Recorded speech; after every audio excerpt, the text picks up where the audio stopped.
2020 on siis nahkhiire aasta, siis lisaks liidukastidele võiks valmis meisterdada ka mõne nahkhiirekasti, mida ekslikult sageli nimetatakse ka nahkhiire pesakastiks, aga kuna nahkhiired veel pesasid ei tee, siia mingit materjali ei kogu, siis õige oleks seda nimetada nahkhiirte varjekastiks. Milleks nahkhiired seda kasutada võivad, on variant 1, kui läheb väga hästi, on poegade kasvatamiseks ja sisse võib tulla nahkhiirte poegimiskoloonia, kus võib olla mitukümmend isendit. Küll tuleb mainida, et see on Eestis küllaltki vähe tõenäoline või meil on infot selle kohta vähe, et on mõned liigid, keda on leitud, näiteks suurkõrva või natterri lendast on leitud poegivast kastist, kuid suuremate kolooniate kohta meil hetkel eriti infot ei ole, seega iga kast on meile väärtuslikuks selliseks infokogumise allikaks. Teiseks võivad seda kasutada suvel isased, kes rändavad ringi siis üksikult ja tegelevad oma asjadega, kes pereelus ei osale, või siis võivad nahkhiired kasutada seda lihtsalt töö jooksul puhkamiseks või rändeperioodil siis selliste varjekohtadena.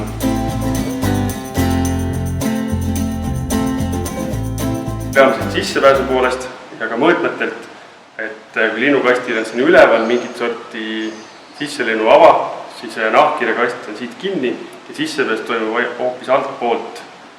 Miks see on hea, on see, et kui ta ehitada nagu linnukast, siis poeksid siia sisse ka linnud. On ka sellised nahkhiirekaste, kuid minu kogemusel seal ongi sageli sees kas mõni tihane või siis on sinna pugenud suisa herilased. Aga kui nüüd altpoolt teha, siis on lindudele oluliselt keerulisem seda kasti endale vallutada. Ja kui nüüd veel vaadata, mis siin teistmoodi on, siis heal nahkhiirekastil on all mitu sellist vahet. See on hea seetõttu, et see pakub erinevaid temperatuuritingimusi, kui siia tahaks tulla mingi nahkhiirekoloonia nüüd järglaselt kasvatama, siis siin välimistel kasti piludel või sahtlitel on kindlasti temperatuur teine kui siin seespool. Ja miks peab kastil suur olema, on see, et kuna nahkhiirte järglased siis öösel eriti külma ei talu, siis mida suurem kast, selle soojemaks ta päeval päikse käes läheb ja siis ta salvestab selle soojuse nagu ahi ja hoiab hästi. Kui on väike kast, siis ta ka jahtub kiiresti ja tõenäoliselt ei sobi nahkhiirtele järglaste kasvatamiseks.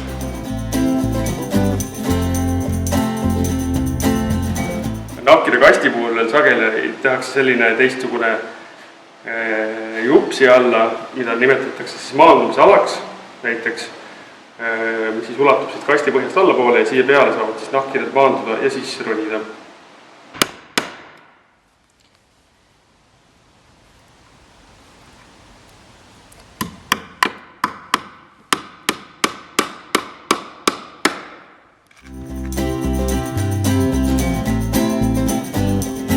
Selle võib panna nii maja külge, võib panna puu külge, võib panna kuskile posti külge.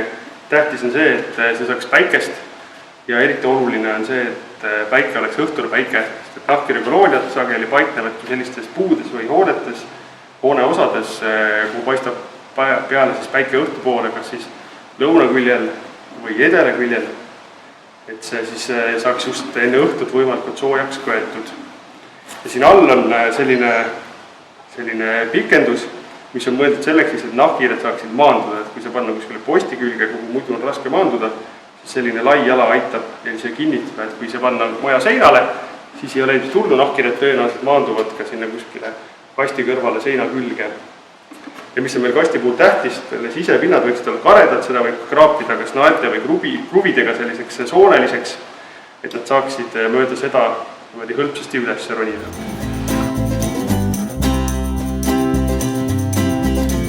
Kasti peab olema üldse sellist tüüpi nagu siin on, võib teha väga erinevast materjalist, internetis leiab palju erinevaid juhiseid.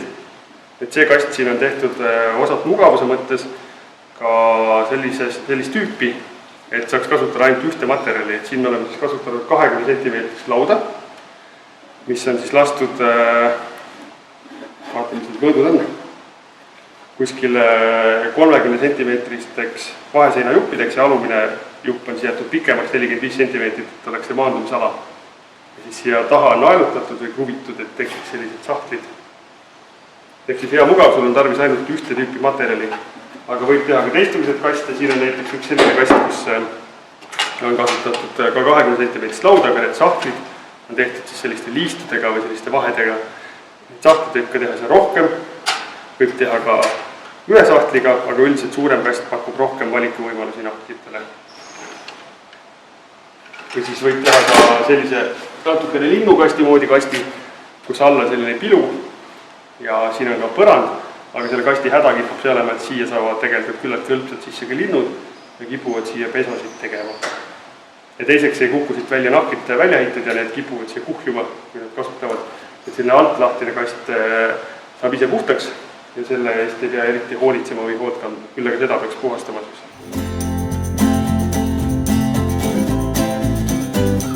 Ülespanemiseks võib kasutada oma fantaasit, aga hea on panna selliste konksudega näiteks, et selle saab lihtsalt alla võtta või selliste aasadega, kuhu saab konksuga panna või siis puu külge panna kuidagi mingisuguse nööriga läbi aasad, et puu sisse ei sooniks. Aga kuna ta on küllaltki raske, siis kindlasti peab jälgima, et ta saaks piisavalt hästi üles. See kast on kergem, selline korralik suur kast võib olla ikkagi mitmeid kilomeetreid. Ja see ei ole mitte veel nagu kastide kohta väga suur kast.